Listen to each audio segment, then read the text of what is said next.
नमस्ते दोस्तों, आप लोग कैसे हैं। आशा करता हूं दोस्तों आप लोग बहुत अच्छे होंगे। दोस्तों दिल्ली पुलिस कांस्टेबल का एग्जाम खत्म हो गया है।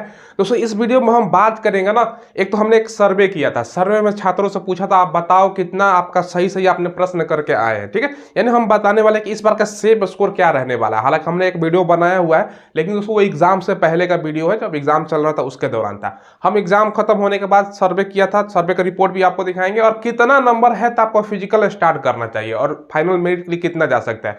साथ में आपको बताएंगे भैया फिजिकल का चर्चा है ना, 22 तारीख से फिजिकल है, तो 22 तारीख से होगा कि नहीं होगा, रिजल्ट कब जारी होगा, आंसर की कब जारी होगा, सारा कुछ आपको बताने वाले हैं। चलिए वीडियो को शुरू करते हैं।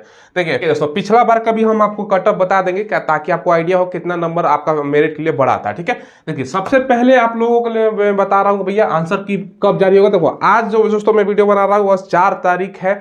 आंसर की आपका 7 या 8 तक फाइनल आ जाएगा, हो सकता है कि आज रात को ही आ जाए। तो ये ध्यान रखिएगा दोस्तों, ये 7 से पहले आपका आंसर की जारी हो जाएगा, इससे ज्यादा लेट नहीं होगा, 7 से पहले आंसर की। उसके बाद दोस्तों अगर आप ऑब्जेक्शन राइज करते हो, मान के चलो कुछ प्रश्न अगर गलती होता है तो फाइनल आंसर की भी जारी होता है, तो वो दोस्तों 10 तक देखने को मिल जाएगा, 10-11 तक। और सारा कुछ फिजिकल डिपेंड करता है ना कि इसका फाइनल रिजल्ट कब आता है। अगर रिजल्ट दोस्तों रिजल्ट आपका कम से कम 12 या 213 तक आता है ना, तभी आपका 22 तारीख से आपका फिजिकल स्टार्ट हो पाएगा, नहीं तो फिर चांस कम ही है। तो ये आंसर की तो भैया कभी भी जारी हो सकता है, आज ही जारी हो जाए या कुछ दिन में हो जाए, ठीक है, 2-3 दिन में। नहीं तो दोस्तों आपका फिजिकल 22 से स्टार्ट होने की संभावना अगर हम बात करें ना, तो सारा कुछ डिपेंड करता है कि रिजल्ट कब जारी होता है उसके ऊपर। ठीक है, तो रिजल्ट मुझे जहां तक लगता है 12 तारीख 13 14 तक हाईएस्ट से हाईएस्ट जाएगा, तो रिजल्ट ये लोग दे देंगे अगर इनको मनसा हो 22 से फिजिकल कराने का। हालांकि आपको 22 से ही मान के चलना है। अब कुछ बच्चे बैठे हुए हैं कि सर 22 से नहीं होगा, डेट बढ़ेगा। देखो ये सब भूल जाओ, फिजिकल का तैयारी करो। कितना नंबर है तो आपको फिजिकल में भैया जी जान लगा देना है, समझिएगा ध्यान से। सबसे पहले दोस्तों यहाँ पर देखो, मैं आपको डायरेक्ट कटअप पर बात करता हूँ। अगर आपका मार्क्स आप मेल हैं तो दोस्तों सर्वे का रिपोर्ट भी हम आपको दिखाने वाले हैं। पहले मैं सर्वे का रिपोर्ट आपको दिखा देता हूँ। ये सर्वे का रिपोर्ट है, हमने पूछा था अभी जस्ट आपको 3 घंटा पहले ही हमने सर्वे किया है, जब वीडियो बना रहा हूँ उससे 3 घंटा पहले। ठीक है, जब रिकॉर्ड कर रहा हूँ। दिल्ली पुलिस कांस्टेबल परीक्षा 2023 में आपने कितने प्रश्न सही सही किए, ये मेल के लिए मैंने पूछा था। तो देखो हमने दोस्तों क्या यहाँ पर आपको जवाब मिला होगा। देखो 45 से 55 करने वाले 14% है। ठीक है, 45 से 55 तो एवरेज हम मान लेते हैं भैया, चलो 45 से 55 एवरेज हमारा 50 हो जाता है, यानी 50 सही सही करने वाले 14% है। अच्छा खासा तादाद हो गया दोस्तों। 55 से 60 करने वाले 18%, यानी 60 मान लेते हैं। चलो 65 से 70 करने वालों का ही सबसे ज़्यादा आप लोग देखो ना, यहाँ पर परसेंटेज है 45% ऐसा बच्चे हैं जिनका 65 से 70-75 के बीच में नंबर आ रहा है। तो आप लोग भाई सर्वे नहीं में पार्टिसिपेट नहीं किए तो कर लीजिएगा। और 75 से 85 करने वाले भी 15। देखो इसमें ऐसा है ना, कुछ बच्चों का यकीन ही होता है कि हम सही सही करके आए, हालांकि उनका नेगेटिव मार्किंग हुआ कटेगा भी। और बाकी हमने ये भी पूछा था कोई आइडिया नहीं, तो वो भी बताने वाले यहाँ पर आपको मिल जाएंगे 8%। ठीक है, तो जिनको आइडिया नहीं हो भैया कितना है तुक्का वगैरह लगा का है बाकी। ठीक है, तो ये दोस्तों सर्वे है। अभी 2500 से ज़्यादा बच्चे का वोटिंग हो चुका है। धीरे धीरे ये दोस्तों आपका चला जाएगा, बहुत ज़्यादा वोटिंग हो जाएगा। ठीक है, तो यहाँ से दोस्तों देखो जो एवरेज होता है एवरेज से ज़्यादा ही कटअप जाता है, यानी दोस्तों आपका 65-70 इसमें से मान के चलो ना, अगर आपका कुछ क्वेश्चन गलत भी होता है तो भैया 60 हम मान के चल लेते हैं। ठीक है, 65 से 75 करोगे तो 70 एवरेज आता है, लेकिन हम 60 मान के चलते हैं। 60 से तो भैया ज़्यादा ही आपका कटअप जाने वाला, ये ध्यान रखिएगा, क्योंकि एवरेज से ज़्यादा ही कटअप जाएगा। तो ये दोस्तों सर्वे का रिपोर्ट हमने आपको दिखा दिया, इससे थोड़ा बहुत आपको आइडिया हुआ होगा कि भाई कितना नंबर लाने पर। अब चलिए आपको पूरा बताते हैं बोर्ड पर हमारा क्या अनुमान है, कितना नंबर पर आपको फिजिकल प्लस आपका फाइनल मिल जाएगा। ये दोस्तों सर्वे का रिपोर्ट मैंने आपको दिखा दिया, उससे थोड़ा बहुत आपको आइडिया हुआ होगा। देखिए जनरल मेल कैंडिडेट अगर आपका मार्क्स दोस्तों 62 से 66 के बीच में है, इतना नंबर के बीच मतलब आपका सही है, तो आप फिजिकल की तैयारी कर सकते हो। ठीक है, इतना से ज़्यादा आपका नहीं जाने वाला, फिजिकल की बात कर रहा हूँ। फीमेल कैंडिडेट 50 से लेके आपका 52 के बीच में क्लियर है। चलो ओबीसी का कितना जाएगा दोस्तों, ओबीसी कैंडिडेट ये आपका बात करें ना, ये आपका 60 से लेके 65 के बीच में ही रहेगा।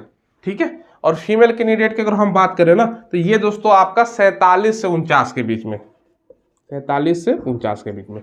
अब पूछो ईडब्ल्यूएस का कितना जाएगा भैया, ईडब्ल्यूएस का आपका 57 से लेकर 60 के बीच में। अब ईडब्ल्यूएस ओबीसी का सीट भी कम था दोस्तों, ये भी ध्यान रखिएगा। बाकी दोस्तों आपको फीमेल में बात करें ईडब्ल्यूएस का ना, तो कितना जा सकता है, ये 47 से 49 के बीच में रह सकता है। इतना है ना तो भाई आपको फिजिकल चालू कर देना है। ऐसा नहीं है कि भैया फिजिकल में, हाँ भैया इतना रिजल्ट नहीं होगा, फिजिकल में आप लोग लग सकते हो। एससी वाले बच्चे ध्यान समझिएगा, ये आपका 53 से लेकर 55 के बीच में आपका रहने वाला है, ठीक है। फाइनल मेरिट का भी बताएंगे दोस्तों, 44 से आपका 45 हो गया फीमेल कैंडिडेट का। और एसटी की बात करें तो 51 से आपका 53 के बीच में, बाकी 44-45 के बीच में दोस्तों आप ही ध्यान रखिएगा फीमेल कैंडिडेट का। तो ये दोस्तों फिजिकल मेल और फीमेल का हमने बता दिया। अब देखिए पिछला बार का कितना गया था, यहाँ पर हम आपको फाइनल मेरिट का भी बताएंगे, फाइनल मेरिट कितना बढ़ सकता है, ठीक है।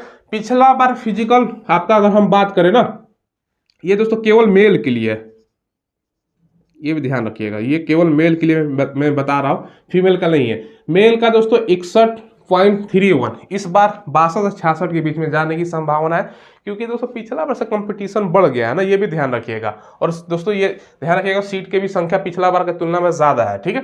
इसके अलावा दोस्तों ओबीसी का 51 था, 60 से आपका 65 हो जाएगा। ईडब्ल्यूएस 58 था तो भैया 57 से 60 के बीच में ही रहेगा। एससी का 51 था तो 53 से 55, तो 2-3 नंबर बढ़ने की संभावना, मिनिमम 2 से 3 नंबर बढ़ेगा, मैक्सिमम आपका 5 से 6 नंबर बढ़ सकता है। तो वही हमने आपको बताया, ठीक है।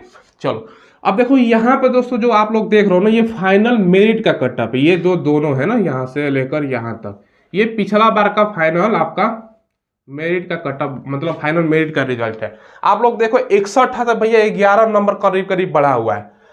ओबीसी का 51 से 62 नंबर, तो 11 नंबर, 58 से 68 10 नंबर के आसपास, 51 से दोस्तों आपका 57, 55 से 65, तो लगभग 10 नंबर के आसपास सभी में बढ़ रहा है, केवल एससी का छोड़कर। तो क्या इस बार कितना बढ़ेगा, देखो मेल कैंडिडेट फाइनल मेरिट दोस्तों आपका इस बार 62 है ना, तो मेल कैंडिडेट का मैं बता रहा हूँ, ठीक है। तो अभी आपका यह रिजल्ट होगा, क्योंकि इसमें फाइनल मेरिट इस सिचुएशन पर भी डिपेंड करता है ना। बहुत सारे बच्चों के पास डीएल नहीं होगा, मेल के लिए डीएल चाहिए, और बहुत सारा बच्चा फिजिकल में फेल भी होगा, क्योंकि दिल्ली में आपका फिजिकल है, ये भी ध्यान रखिएगा। मैं आपको बता दूं, पूछ रहे थे ना आप लोग फिजिकल कहाँ होगा, दिल्ली में ही फिजिकल होगा। तो भैया फिजिकल में भी फेल होंगे, क्योंकि बहुत कम समय है, 22 तारीख से अगर स्टार्ट होता है तो 100 बच्चा अगर जाता है ना, 100 में से 230 से लेकर 40% ही बच्चा पास हो पाएगा, क्योंकि समय कम मिला हुआ है, ठीक है। अब भैया जिसका पहले एग्जाम हो गया, जिसको लग रहा है कि वही हमारा अच्छा एग्जाम गया, तो उनका तो सही है, नहीं तो बहुत सारा बच्चा फेल होने वाला था। 30 से 40% से ज्यादा आपका पास नहीं होगा, ये भी ध्यान रखिएगा। और टोटल वैकेंसी का दोस्तों 10 से 12 गुना ही रिजल्ट दिया जाता है। तो ये आपका फाइनल मेरिट दोस्तों मेल की बात करें ना, तो आपका पिछला बार देखो 72 था ना, इस बार मिनिमम जाएगा ना, तो ये आपका दोस्तों 75 से अंदाजा लगा लो 12 नंबर के आसपास बढ़ेगा। 62 था ना, तो 72 से दोस्तों आपका ये आपको 76 के बीच में, इतना तो जाएगा ही जाएगा, ये ध्यान रखिएगा। ओबीसी वाले बच्चे फाइनल मेरिट कितना जाएगा मेल का, ये भी मैं बता देता हूँ। देखो ये दोस्तों आपका जाएगा 70 से लेके 75 के बीच में, ठीक है। ईडब्ल्यू से कितना जाएगा, 67 से लेके दोस्तों आपका 70 के बीच में। एससी वाले बच्चों का कितना जा सकता है, एससी वाले का 63 से लेकर 65 के बीच में, और एसटी का 61 से लेकर दोस्तों आपका 61 से लेकर 63, इतना तो आपको जाएगा ही देगा, ध्यान रखिएगा। 10 नंबर हमने सब में इंक्रीज किया है, ठीक है, इतना 10 नंबर मिनिमम इंक्रीज किया है, सब में ध्यान रखिएगा। तो इतना के बीच आपका फाइनल मेरिट जा सकता है। तो ये अपना आंसर की के बाद देखिएगा कि इतना नंबर हमारा है, तो भैया और आपको जी जान लगाना है, ये ध्यान रखिएगा। फीमेल कैंडिडेट, जैसे फीमेल का दोस्तों आप लोग देखो ना, 50 से 52 मैंने बताया, हालांकि ये फीमेल का नहीं है, मेल का मैंने पिछला साल का फिजिकल का बताया, और फाइनल मेरिट का फीमेल और मेल दोनों का मैंने बताया। तो फाइनल मेरिट पिछला बार दोस्तों आपका 56 था आपका, तो इस बार दोस्तों आपका फाइनल मेरिट 56 पर नहीं होने वाला, कम से कम 8 नंबर आपका बढ़ेगा, यानी दोस्तों आपका 58 से लेकर ये दोस्तों आपका 60 के बीच में, ठीक है। सब में दोस्तों मैं 8 नंबर आपको इंक्रीज कर देना, सब में आपको 8 नंबर इंक्रीज कर लीजिएगा। 58 मिनिमम तो दोस्तों आपका 58 प्लस ही जाएगा, ये भी ध्यान रखिएगा। 47 है तो 8 नंबर इंक्रीज कर लीजिए, वैसे ही 52 है तो 8 नंबर इंक्रीज कर लीजिए, तो आपको उतना तो जाएगा ही जाएगा दोस्तों, इससे कम पर काम नहीं होने वाला। तो फाइनल मेरिट 8 से नंबर मिनिमम बढ़ेगा, मतलब फीमेल कैंडिडेट का सब में, ये ध्यान रखिएगा। और मेल का दोस्तों 10 नंबर मिनिमम आपका प्लस होने वाला है, क्लियर है। तो ये दोस्तों आप लोग बताओ कमेंट में इतना है कि नहीं, ठीक है। अगर है तो भैया आंसर किए तो भाई कभी भी जारी हो सकता है, तो आप लोग देख लीजिएगा। तो ये आपको मैंने बता दिया, क्योंकि दोस्तों एग्जाम खत्म हो गया, अब दोस्तों बस आंसर की और फिजिकल वगैरह का आप लोग इंतजार करें। तो सारा डिटेल्स हमने आपको जानकारी दे दी। चलिए दोस्तों, कोई डाउट हो तो कमेंट के माध्यम से पूछ लीजिएगा, और चैनल को जरूर सब्सक्राइब कीजिएगा, हम लेटेस्ट वैकेंसी का अपडेट प्रोवाइड करवाते हैं। धन्यवाद।